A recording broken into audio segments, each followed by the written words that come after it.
Hey guys, SneakySnake here, Brothers in Arms, World of Warships, and today's video we're going to take a look at another match that I had playing in the Supremacy League. I'm with my buddies in APOC, and we're playing against the Western Fleet. This is the week 9, the final week of games before we head to the playoffs coming up this weekend, so it's going to be very good stuff. We will be playing MIA, Mortem in Aquam, so that'll be very good stuff, and we'll see how we'll do there. And I just wanted to show you guys this game that we had against the Western Fleet. We actually dropped the first game, and they beat us pretty handedly. So this is the second match, and we're playing on Tierra del Fuego, or Land of Fire. And of course, it is domination. It is Tier 8 games. Taking a look here at the lineups, they have a pair of Bismarcks, they have a pair of Kutuzovs, and they have 4 enemy Bensons. Now, a little tactics and strategy here. Going with a 4 DD lineup right there, and also having Kutuzovs means one thing and one thing only. They're going to push into at least 2, if not all 3 caps, get the smokes running, get the Kutuzov smoke running, get them battleships in close quarters combat, and they just sit there. And it's something that is known as death balling, at least amongst the competitive scene. And it's something that can be somewhat difficult to counter. However, of course, I love to play in the Chapayevs. This is the role for my team, and it comes equipped with the radar. Now, for those of you that don't know, the Chapayev has a radar that reaches out to 11.7 kilometers. Now, it only has a duration of 20 seconds. However, radar is radar, and it's going to be able to prevent DDs from getting on caps. It's going to be able to light up ships that are sitting in smoke. There's a whole host of things that radar can do. Now, here at the beginning of the game, I'm moving with my buddy QQ in his Benson, and I'm trying to make the rush to get to the island that's at ENF 4 and 5, that big one right there. If I get myself tucked in there, I'm going to be able to have enough radar range in this thing to be able to get B and A lit up. So it's very good stuff. I am detected by planes, so I do decide to turn on my my AA, and I'm going to start shooting some planes down. One thing about the Chapayev is that its detectability range by air is 6.6. with a full concealment build, as that Kutuzov takes a pretty decent hit. The range on the AA with a full AA build, however, is 7.2. So I like to do this to move into position to be able to stay undetected as long as possible. And there we go. I get my first radar of the game. And of course, I completely potato. I have armor piercing loaded. Completely forgot about that. But D-Mags there in the Benson. Hey, D-Mags, I'm sure you're watching this video. Thanks for watching, of course. Getting some shots at him now, forcing him off the cap, and there we go. A good hit right there. About 4,000 damage, so very good stuff. And right as he goes undetected, I get yet another broadside out. Now I'm going to continue to move into here, and there we go. Another 5 shells hit, put him on fire. Very good stuff. And that is exactly what radar is useful for. Getting in there, pushing on the caps, in this case undetected for me, being able to use it, and now my buddy QQ is getting onto the cap. So a very good radar right there. However, the enemy team has already captured Objective Charlie. They have 1 Benson and 1 Kutuzov, and they're going to be cycling smokes over there. So basically speaking, they're going to be, at least the Kutuzov that is, completely undetected for the majority of the game. Because, of course, once the Kutuzov uses his smoke, the Benson smoke will be ready. And when you cycle it like that, it's very dangerous, and it's very difficult to deal with, unless, of course, you're in something like a Chapayev, which I am. Now, I'm also getting my defensive fire up. Like I said, I do have a range of 7.2 kilometers, so this is actually a very good picket spot to be able to utilize. However, I did get baited a little bit. CVs, they like to push their planes in just enough, and then they pull them out as soon as they see that ring go up. So I'm not going to be able to shoot down any more planes with my defensive AA up. However, you can see D-Mags right there. He's at about half health, so very good stuff. We are about to capture Objective Bravo, but the enemy team is also moving into Objective Alpha. Now, the majority of our team is actually moving over to Alpha as well, and they are getting contested. You can see Raytheon over there in his Amagi. He is inside the smoke. Ryuo over there in the Benson providing it for him, and a couple other guys as well. So at this point, the game is going to kind of settle down a little bit. It might be a little boring, but I really like showing this stuff to you guys because it's very important to understand how the competitive scene works, and it's really fun to play in this. Trust me, it's very, very fun. Now, on a quick side note, we finished the year at 12-6 and in 4th place. So if those were if those that were wondering how we finished up, pretty decent showing, 4th place, and yeah. It was a lot of fun. I really, really enjoyed it, and it took a lot to get used to because everybody up here playing in the gold division is no slouch. Everybody's very skilled, so when you catch a ship like this Benson out in front of me, out in the open, you really do need to take the shot. So now I'm moving a little bit to try and get all of my guns to bear. You can also see enemy torpedo planes are moving in around Objective Bravo. I do go undetected here, but I decide enough is enough. This guy's been in the open for way too long, and I need to try to get some shots in him. Now, this is really the only huge mistake that I make here in this game. You can see I'm still detected. However, I wasn't necessarily paying attention too much to it. Of course, something like priority target is an absolute must in your cruisers, regardless if it's Supremacy League, ranked, or even just public. But you can see here, shells will be coming in on my left side here really shortly. I was not paying attention to a Bismarck. I'm still detected, and ooh, about 10,000 points of damage just as I go undetected. Very, very lucky that I did not take a Citadel. I think I can thank the fact that those 15-inch shells just don't have the same penetrative capabilities as 16-inch guns like you'd find on the Amagi, North Carolina, or Alabama. So you can see here, looking at the minimap at this point, my buddies are still kind of balled up over at Objective Alpha, but the enemy team is doing exactly what the doctor ordered. They're also moving in once again to Objective Bravo. D-Mag is that sneaky little bastard. However, I use my next radar of the game, and we're going to push him off the cap. So once again, area denial. This is what the Chapayev specializes in, and I'm certainly going to be able to take care of business here. D-Mag's, he's running away. I still got a nice salvo coming in. There we go. Knock out the engine. Put him on 4,000 hit points. So my buddy Rabadoo was also getting some shots. However, he has to pop his smoke. So at this point, we are winning the game. However, the enemy team has lost one of their Kutuzovs, and it's 404 to 370. They still have control of Charlie. We still, of course, have control of Objective Bravo, and we are still contesting Objective Alpha. So like I said, sometimes it can get a little bit boring, but nonetheless, unfortunately, Sterling in the Kutuzov gets taken out rather early in the game. So now we are even on the ships, and I'm now trying to get some shots here at this enemy Bismarck. However, the Chapayev, when it's in tight like this, so to speak, against islands, it's very difficult to maneuver very well because, of course, this thing has a very large turning radius. I think it's like 890, 880. It's Yamato levels of turning.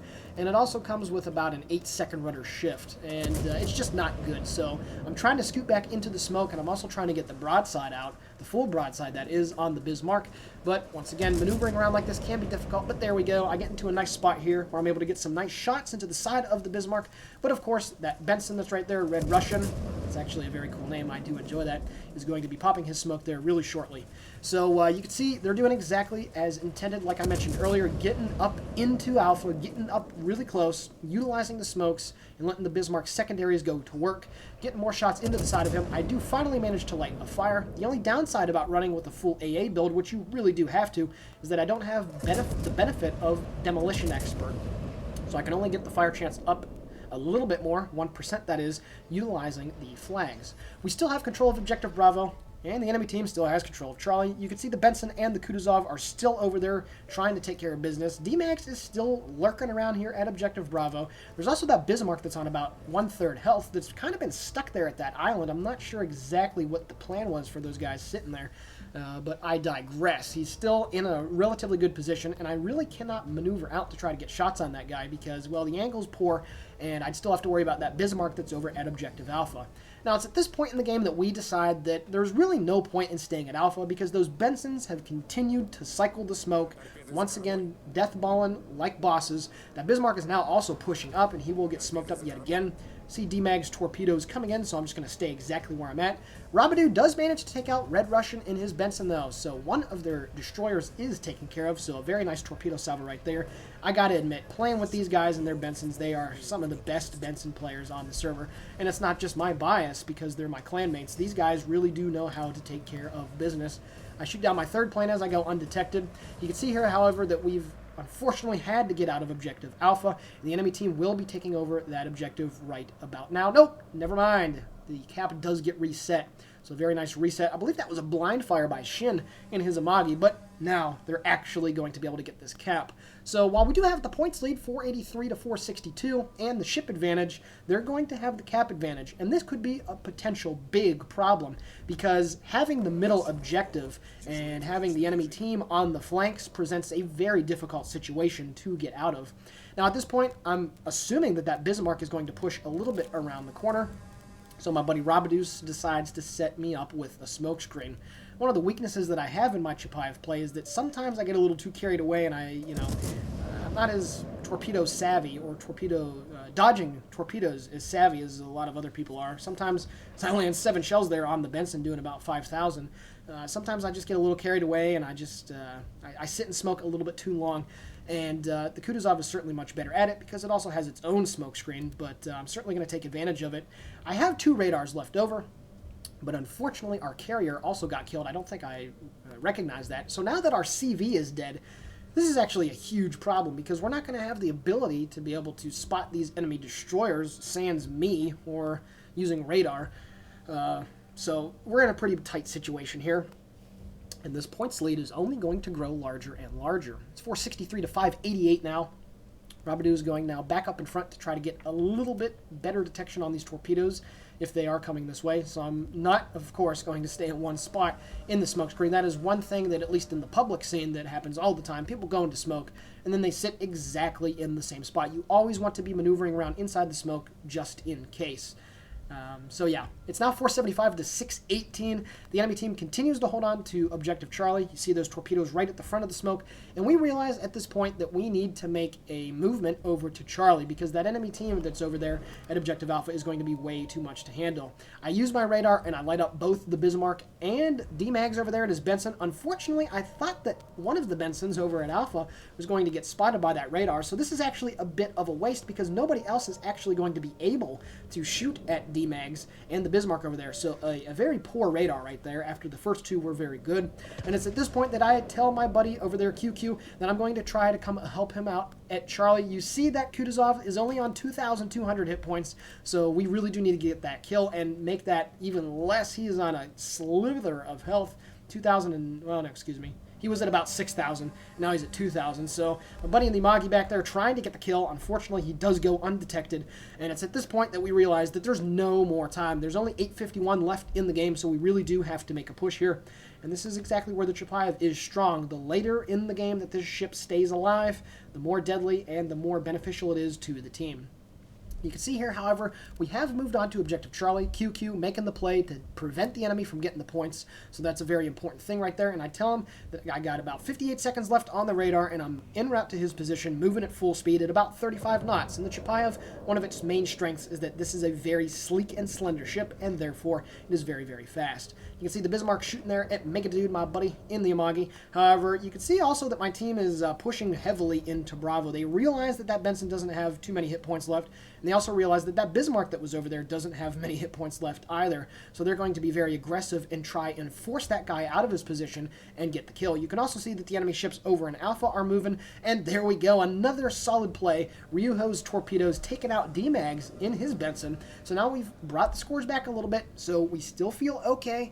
Yeah, we're not panicking too much. It's 580 to 687, and we are capturing, like I mentioned before, Charlie. QQ is about halfway done, and I'm moving into position. I got 8 seconds left on the radar, and I'm going to be able to use it to hopefully spot the Benson and the Mikhail Kutuzov, and we should be able to take care of business. But then disaster strikes. Unfortunately, QQ was completely broadside in the smoke, and he gets taken care of by Fuzzballs. So now the scores have once again went back out. It's 550 to 735, and now the enemy team is getting 2 of the 3 capture points. So it's at this point that I decide to pop my radar. I also managed to spot the Kutuzov, but I don't want to shoot at him just yet. I'm still getting some good shots here on Fuzzballs in his Benson. You can also see my buddy in the Imagi is shooting at him as well. Another broadside of shells going in. There we go, about 2,100. Put him at about 2/3 health, and right as he goes undetected, that is my last radar of the game. I also popped my defensive fire, and I put him at about half health. Now you can see here the Chapayev with a full AA build is actually very terrifying to deal with, and those torpedo planes got absolutely smothered there really quickly. Now unfortunately though, this is where all my skill and experience as a Chapayev driver is going to have to come in handy. My buddy in the Imagi is pushing in now. It's 577 to 789. Again though, I don't have any radar, so I'm going to have to play this very, very carefully. So you see here as I'm moving up to the corner of these islands, I'm going to start to slow down because I just got this sixth sense going that some torpedoes are going to be coming on the way. The Mikhail Kutuzov does have 8-kilometer torpedoes, and it gets 5 of them, so it's very difficult to be able to deal with. You can also see that my buddies have bunched up over there at Bravo, trying to spot that Bismarck, trying to figure out where those enemy ships are at. And as I turn in, armor piercing coming in from the Mikhail Kutuzov. However, is he still going to be in the same spot? We shall see. Aiming the guns, I see where he shoots. There's his torpedoes, no problem whatsoever. And I miss, unfortunately. You also see some Imagi shells, and he misses as well. The Kutuzov is now backing up. Yeah, I'm pretty sure he's backing up. I shoot again. unfortunately do not get the kill.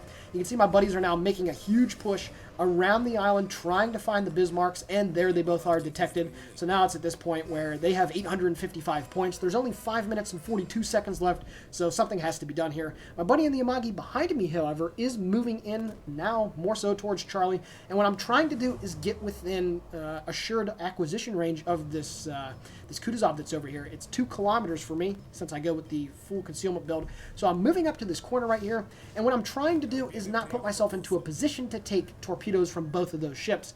Now you can see right there that only 1 broadside of 4 torpedoes came in my way. So what does that mean? It means that the Benson only used 1 salvo of torpedoes, so he still has the other one hot, loaded, and ready to go. You can also see my buddies are going over there hardcore. The Amagi and the Benson are getting chased down by both of those Bismarcks. This is the climax of the game. It's 912 to 637. If we're not able to get one of those kills here really quickly, we are going to lose the game. You can see that one of the Bismarcks, though, is on only a very slight slither of hit points, and we should be able to get the kills here relatively quickly. Hopefully he's on 1,000 hit points. More torpedoes coming through that alleyway. Only 3 of them. So it appears that one of the torpedoes might have hit something. Ryuho and his Benson manages to take care of the Bismarck. So now they're in a very, or at least the enemy team is in a compromising position, as my buddies are now moving in on objective Alpha. So now we're capturing Charlie and Alpha, as my buddy in the Amagi is moving in now, and he's about 1/4 of the way capturing it. So it's now 701 to 882. I do get detected right here. There's still an enemy airplane. Don't know where he's at. Go undetected again. You can see here that I'm just biding my time. I'm waiting to see what the enemy will do. They have to make a play there on my Amagi friend, but since he has so many hit points, and because he's not an idiot, he certainly isn't going to take a huge amount of damage from them. And then all of a sudden, the Kutuzov glides out too far. Forward turrets out. Get the Citadel. First ship of the game destroyed, as the Bismarck takes out Mega Dude and his Amagi, but we still got Benson's and the North Carolina over there, so they should be able to get the kill. It's now 5 versus 4, and there we go. Shin in his NorCal taking care of that Bismarck, and now it is 737 to 812. And right here, Raytheon in his Amagi is about ready to capture Charlie. There we go. And only a couple seconds later, we're able to get objective Alpha as well. So right there, at that very critical point of the game, we were quite a few hundred points down, but we made a solid tactical decision. We all rolled on over to B and C. We're able to get the enemy team to be a little bit aggressive and push into Bravo. Pardon me for not actually getting the footage that was over there. I could have gone, but actually there's a little bit of a glitch right now with the replays where sometimes if you hit Control-Shift backspace, it actually doesn't detach you from the ship. Raytheon, however, does take a couple of torpedoes from the Benson that's over there, but, you know, he's still got a whole lot of hit points left, so he does use his damage control, and now he's getting some of his hit points back as well. And we've just taken the lead. It's 818 to 812, so at this point, all we got to do is just not die. We're pretty much guaranteed the win right here, as long as we all of a sudden don't just start dying really, really quickly. And Rabadoo right there in his Benson taking care of the 3rd enemy Benson. I've said that quite a bit, with torpedoes. It's been a common theme here in this game. And it's now 884 to 767. So, yeah, we're pretty much guaranteed this victory here. And what have you noticed watching this gameplay? The very good use of radar, at least a few of the radars that I used. There's certainly, the 3rd one wasn't very good. But the Chapayev is very adept at hunting down destroyers. And really quickly right here, my sixth sense was tingling. I decided to slow down because I figured that that Benson was going to be dropping torpedoes through the alleyway, which I'm looking at. And what do you know? Able to dodge the torpedoes like a boss. I was actually pretty happy right there. That sixth sense, just, you know, playing 3,400 games worth of World of Warships, just all that experience kicking in and just telling you when to pull on the brakes. And it's one of those things, you know, you just got to play a lot to be able to do that. Now at this point, the enemy Benson, Fuzzballs, he's got about 7,000 hit points, going to start shooting at me. But again, we have the game in the bags here. It's 974, getting some long-range shots here. I do start to turn a little bit left right here because I figured that since that was only one set of torpedoes, he probably dropped his other set, so it's probably not too far behind. But it really doesn't matter at this point. I slow down, get a nice hit on him, and we're going to finish the game in style here on Land of Fire. Alrighty, guys, taking a look now at the post-battle results. 40,000 damage done off of 66 shell hits, and 2 fires set, and 1 Citadel, which killed the low-health Mikhail Kutuzov. I also managed to shoot down 9 planes. Taking a look at the team score, my buddies Shin and Raytheon in the battleships getting 1 kill apiece. Myself, of course, getting that Kutuzov kill. And then Rabadoo and Ryuij getting 2 kills apiece. They did a very good job, outnumbered against the Bensons, and were able to slowly whittle them down. So I really hope you guys enjoyed watching this. Once again, we are moving into the playoffs coming up this Saturday. We're going to be playing against MIA. So, hey, if you come across any of those dudes while you're playing on the pubs, let them know that SneakySnake says hello. And we're certainly going to be looking forward to it. So with that being said, SneakySnake here for Brothers in Arms World of Warships signing off. Please consider liking, commenting, or possibly subscribing to the channel. All of it is much appreciated. And have a fantastic day.